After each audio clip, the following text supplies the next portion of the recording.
Hey guys, good afternoon. I'm excited to spend a few minutes with you. We want to do a sermon recap, and Jacob is here, going to be asking me some questions. We're going to try to get it done in 3 minutes. Let's see how we do. All right, who preached this week? Dave Robinson, one of our teaching elders at New Life City Church. Okay, what was the story about? The story was the feeding of the 5,000 out of John chapter 6. Okay, and what is the big challenge? Okay, so the story was Jesus was teaching, and there were people there, and they were away from a lot of the cities, and they got hungry. And the big challenge was, how do we feed 5,000 plus people with no Costco or Sam's Club? I love that part of it. Yeah. What was one solution to the problem? Well, there was one solution was to cut and run and send everybody home.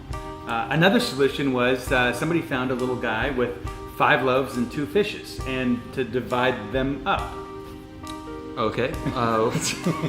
Sounds crazy. Sure, of course. Yeah, why not? Yeah. What was the temptation the disciples faced regarding to this situation? Yeah, so it's a huge problem. And like us today, when we have huge problems, I think they were facing the temptation of trying to fix it themselves.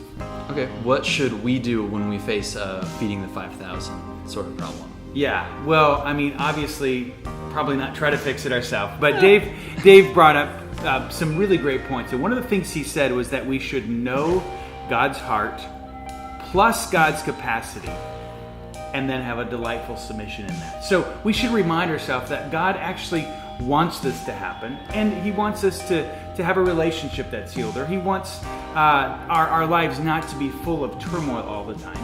He wants us to submit to what He's doing in it, and then trust Him for the details. Okay, so with that in mind, what kind of principles should we live by? Yeah, 3 solid principles that Dave gave on Sunday. One was see and value what is on the heart of Jesus. The more we get to know Jesus, the more we're going to understand His heart. We're going to know that He's for us. He loves us. 2, agree that God wants to do far more. You know, sometimes I think we settle for something way less because we're fixing it ourselves. And no, God has huge plans for us. Yeah. And the third one is bring all to Jesus and do all that Jesus wants you to do. And there's these moments of faith where we have to pause. We have to know, do I want to do exactly what I want to do, or will I give up my desires for what I think Jesus is telling me to do? Okay, and so other than my favorite, which was the yearning for the modern supermarket in this situation, I like it. What was your favorite portion of the sermon? Yeah, Pastor Dave made a point where he said, Jesus wants to influence us more than He wants our circumstances to influence us. Okay, that's interesting. What is going on next Sunday? A lot of the same things. We're going to be back in the book of John. I'm excited to bring a sermon from verses 16 through 21. And Jesus gets away after this huge event of feeding the 5,000 teacher. And He's spending time alone with His Father. And then He walks on the water and the disciples see Him. There's a lot of details and application for us. I'm excited for next week. Sure. That's awesome.